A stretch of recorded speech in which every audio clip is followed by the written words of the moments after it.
민주당 이재명 후보의 선거법 사건을 파기환송한 대법원을 상대로 한 국회 청문회가 오늘 열립니다. 관련해서 국민의힘과 민주당 입장 차례로 들어보겠습니다. 먼저 국민의힘 법률자문위원장이자 선대위 네거티브 단장을 맡고 계신 주진욱 국민의힘 의원 전화로 연결되어 있습니다. 의원님 안녕하세요. 네, 반갑습니다. 주진우 의원입니다. 의원님 오늘 네. 법사위에서 청문회 열리잖아요. 조희대 대법원장에 대해서. 네네. 오늘 청문회 의원님 참석하십니까? 네, 전 당연히 참석하고요. 예. 그 대법원장에 대한 이 청문회라고 하는 것은 지금 법원에서 판결을 했다는 이유로 예. 지금 조사를 하겠다는 것이거든요. 네. 이게 사법부 독립을 완전히 무너뜨릴 수 있는 굉장히 큰 사건입니다. 그래서 이 청문회 개최의 부당성과 예. 또 민주당이 또 이 청문회만 개최하는 것이 아니라 대법관 숫자를 무려 100명으로 늘린다든지 예. 대법원에서 재판이 있어도 그 판결 자체도 또 헌법재판소에서 또 들여다보겠다고 한다든지 하는 그 사법부 독립을 침해하는 법안들을 동시에 지금 올려놓은 상태이기 때문에 예. 이 법안의 문제점에 대해서도 저희가 강하게 부각할 예정입니다. 의원님 보시기에 그럼 민주당이 조희대 대법원장에 대한 청문회를 실시하는 이유는 뭐라고 보세요? 저는 사실 이게 국민들 대다수도 다 굉장히 우려하실 겁니다. 이 대법원의 판결은 결과적으로 대법관들이 다수 의견과 소수 의견을 나눠서 하는 것이고요. 예. 또 이재명 그 후보에 대해서 10대 2로 유죄 판결이 나온 것이거든요. 예. 근데 지금 거기에 대해서 정상적인 불복 절차가 없는 상황에서 입법부가 나서서 적극적으로 방탄을 한다는 것에 대해서 예. 이 사법부 침해의 어떤 굉장히 나쁜 선례를 남겼다 이렇게 보고요. 예. 그럼에도 불구하고 지금 이 조희대 대법원장에 대해서 청문회를 하는 것은 기존의 다른 재판들에 대해서도 좀 저는 영향을 미치려고 하는 것 아니냐 하는 점이 좀 우려가 됩니다. 예. 지금 뭐 사실 재판을 또 대통령이 되면 재판이 정지된다는 법안까지 내놓은 상태인데 예.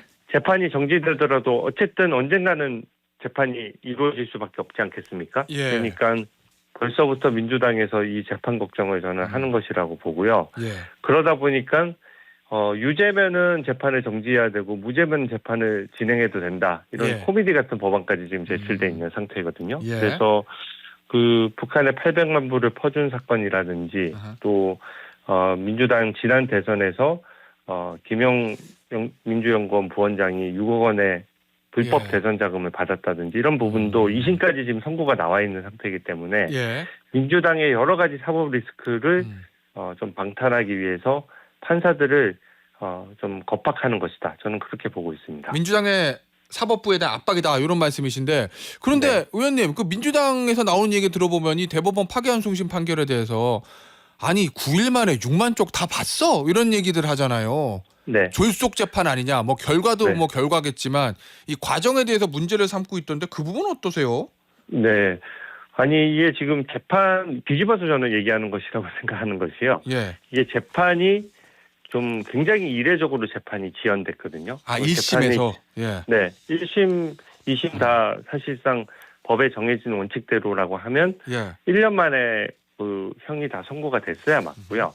그게 아니더라도 2심에서 그 이상한 법리로 무죄가 한번 선고되는 바람에 예. 그것을 지금 바로 잡는 과정에서 대법원 판결 선고가 신속하게 이루어진 것이거든요. 예. 그런데 그것을 뒤집어서 얘기하는 것이죠. 오히려 2심에서 이상한 법리로 무죄가 나오지 않았다면 1심 유죄, 2심 유죄 대법원에서 확정돼서 아마 이번 선거에 나오지 못했을 것입니다. 예. 그럼에도 불구하고 입맛에 맞는 2심 재판부에 대해서는 옳은 재판했다고 치켜세우고 오히려 최고법원인 대법원의 판결에 대해서는 그 판사도 아닌 의원들이 졸속 심리했다라고 주장하는 예. 것이 저는 맞지 않다라고 생각하고요. 그 박범계 의원이 또 판사 출신으로서 예. 전에도 여러 번 말씀했지 않습니까? 예. 기록이 몇만 쪽에 이르더라도 그 몇만 쪽을 한 글자도 빠짐없이 다 읽는 게 아니거든요. 그리고 예. 이 공직선거법은 법리가 어느 정도 확립되어 있는 부분이기 때문에 예. 법률심인 대법원에서 충분히 이 부분은 심리가 이루어졌다라고 생각합니다. 알겠습니다. 앞서 오늘 법사위에서 조희대 대법원장 특검법하고 대법관 정원 확대 이것도 민주당에서 처리하겠다고 하던데 이 부분에 대해서 문제를 삼는 부분은 어떤 겁니까, 의원님? 네, 이게 벌써 그 판사가 판결을 할 때마다 수사를 받을 것을 우려해서 어떻게 소신 있는 판결을 할 수 있겠습니까? 예. 그리고 판사의 그 사법부 독립이 제일 중요한 것은 판사들은 뭔가 적극적으로 재판이 열리기 전에 뭘 할 수 있는 게 없거든요. 뭐 입법부나 행정부에 대해서 선제적으로 조치할 수 있는 게 없고 대신에 재판이 열렸을 때는 입법부나 행정부의 눈치를 보지 않고 이제 예. 소신껏 재판하는 게 상권 분립의 핵심인데 이렇게 대법관을 이게 뭐 거의 100명까지 늘려버리면 예. 우리나라의 뭐 예산 문제도 예산 문제지만 지금 차기 대통령이 입맛에 맞는 대법관을 다 지명하겠다 이런 의도가 숨어 있는 것이거든요. 이게 지금 세계적인 나쁜 선례도 있습니다. 베네수엘라 차베스 대통령이 의회 권력을 장악한 후에 사법부의 대법관 숫자를 갑자기 늘려서 그 사법부를 장악했거든요. 그러면서 차베스 대통령이 재임 기간에 어떻게 보면 행정부나 입법부가 하는 조치에 대해서 사법부가 한 번도 제동을 걸지 못했습니다. 또 그 과정에서 차베스 대통령도 그 사법부에 속했던 법관들을 대거 그 수사를 했었거든요. 그러니까 이 부분이 베네수엘라 하면은 아시다시피 원유가 가장 많이 매장되어 있는 잘 사는 나라인데 여기가 불과 이런 조치들로 인해서 사법부 독립이 침해되면서 결국은 포퓰리즘 정책이나 이런 것들이 전혀 견제가 되지 않고 결국은 한 10몇 년 만에 완전히 가난한 나라로 그렇게 변모가 됐거든요. 그 길을 지금 왜 똑같이 가려고 하는 것인지 저는 굉장히 우려스럽고요. 이 부분은 국민들께서도 다 지켜보시기 때문에 이 부분에 대한 여론은 매우 좋지 않다라고 보고 있습니다. 알겠습니다. 그런데 어쨌든 관련 재판들이 다 대선 이후로 연기되면서 이재명 후보에 대해서는 사법 리스크를 완전히 털었다 이런 평가들이 많이 나오더라고요. 의원님은 어떤 입장이세요? 거기에 대해서? 근데 지금은 원래는 재판이 정지되느냐 정지되지 않느냐 하는 부분도 사법부 각 재판부가 판단할 문제입니다. 근데 그 부분을 이제 억지로 법률안을 만들어서 대통령 되면 모든 이제 재판받던 것도 다 멈춘다고 하지 않습니까? 근데 이게 차마 이제 그 재판이 없어지는 게 아니라 이제 멈춘다라고 하다 보니까 결과적으로 언젠가는 재판을 받을 수밖에 없지 않습니까? 그리고 지금 받고 있는 재판들이 백현동 옹벽 아파트만 하더라도 어떻게 보면 지금 50m 옹벽으로 굉장히 위험한 상황이고 또 브로커만 하더라도 징역 5년이 선고됐거든요. 그러니까 나중에 벌써부터 대통령 된 듯이 생각하고 퇴임 후까지 걱정해서 이렇게 하는 것 아니냐 그렇게 생각하고 있습니다. 알겠습니다. 의원님, 김건희 여사요. 이 명태균 씨 관련된 공천개입 의혹, 요거 이제 검찰에서 계속된 소환 통보가 있었는데 오늘이 그날인데 불출석 의사를 전했다고 합니다. 선거에 영향을 줄 수 있다.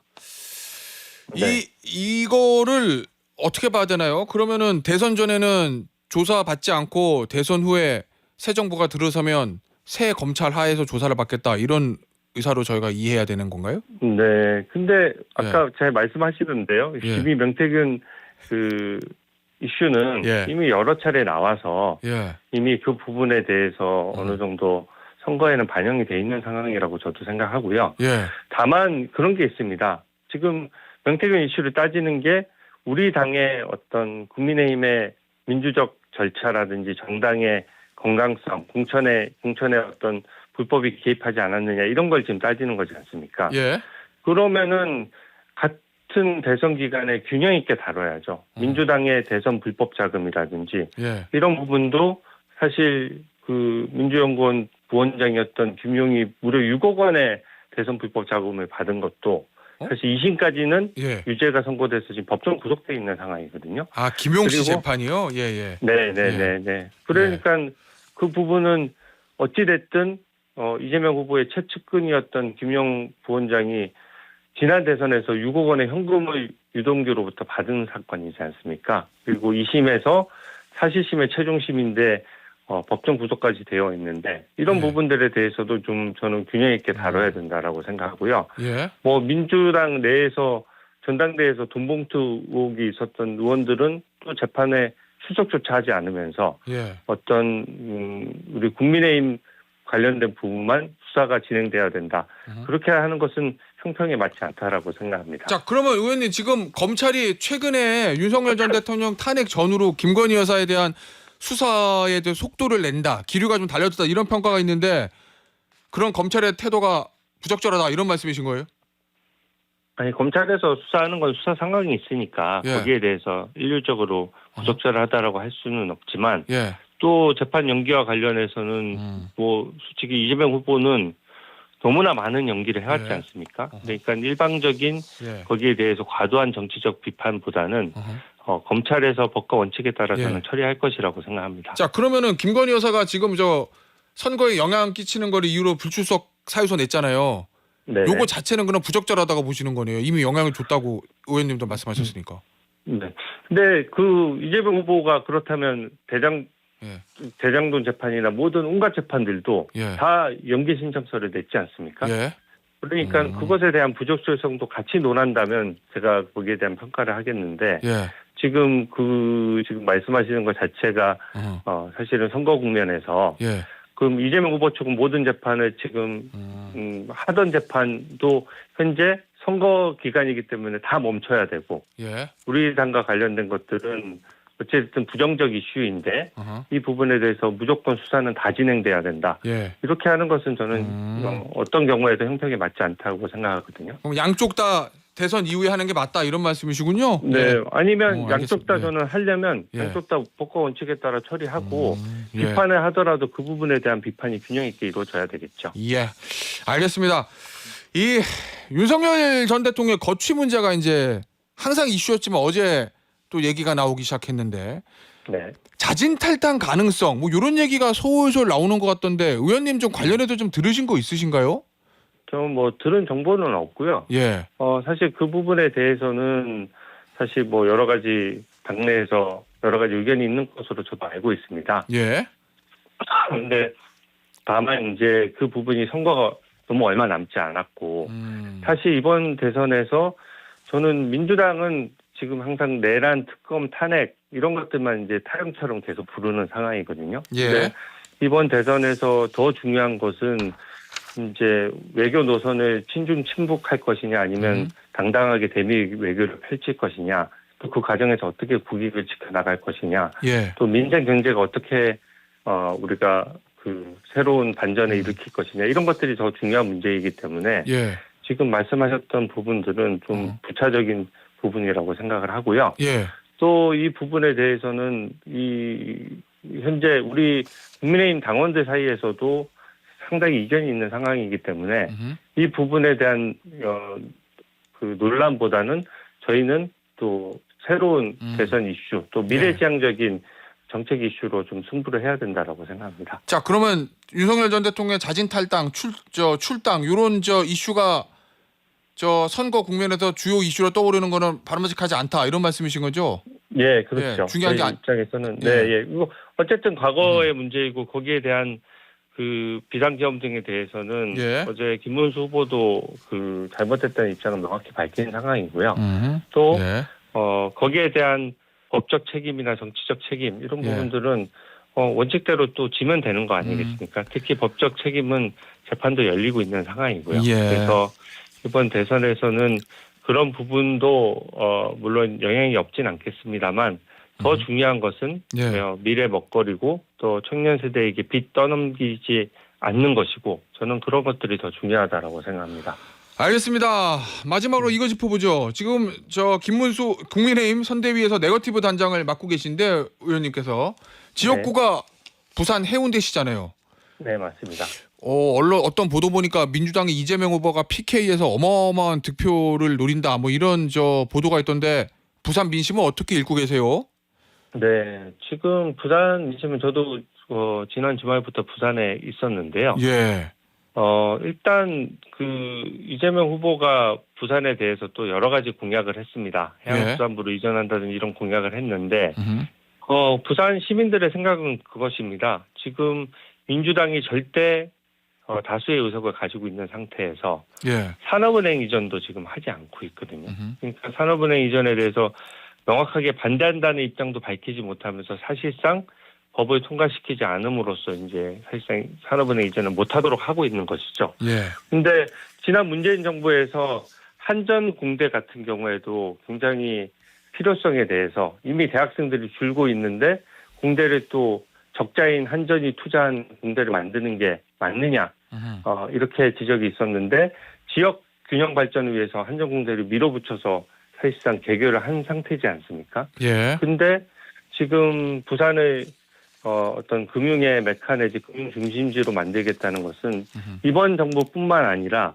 과거에서도 계속 그 국토 균형 발전 전략에 따라서 저희가 추진해 왔던 것입니다. 그래서 예. 한국은행이라든지 그 한국거래소 지소도 부산에 지금 문형금융단지에 내려와 있는 상태거든요. 예. 그래서 그런 걸 발전시키기 위해서 산업은행 이전이 반드시 필요한데 그 부분도 안 하면서 지금 약속하는 것들을 어떻게 믿겠느냐 예. 그런 부분이 있기 때문에 예. 저는 지금이라도 민주당이 예. 진정성이 있다면 산업은행 이전에 대해서 오늘 예. 뭐 조희대 대법원장 특검법안까지 발의해서 막 통과시키려고 하던데 그 통과시킬 때 산업은행 이전 이런 알겠습니다. 부분은 일부러 남겨두고 하는 것이 저는 예. 부산 시민들이 속았다는 생각을 하실 것 같습니다. 알겠습니다, 의원님. 오늘 인터뷰는 여기서 마무리하도록 하겠습니다. 지금까지 국민의힘의 주진우 의원이었습니다. 의원님 감사합니다. 네, 고맙습니다.